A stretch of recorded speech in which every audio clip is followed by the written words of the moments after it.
ये हैं महाराजा रणजीत सिंह। ये भी मेरे ख़्याल में सिखों के महाराजा। उसके साथ ये हैं महाराजा दलीप सिंह लाहौर, ये भी सिख हैं। उसके बाद ये महाराजा रणजीत सिंह, ये भी सिखों के हैं। ये का कोई पता। प्रताप सिंह, ये महाराजा दलीप सिंह,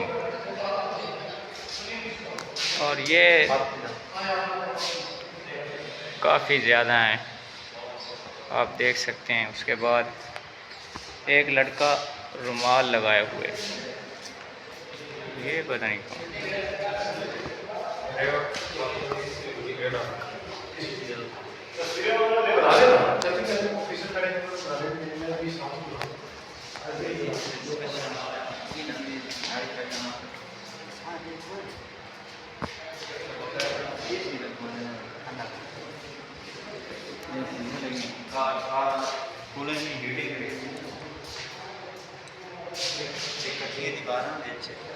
वेटी पाई जाती उस तो बाद पक्की बनी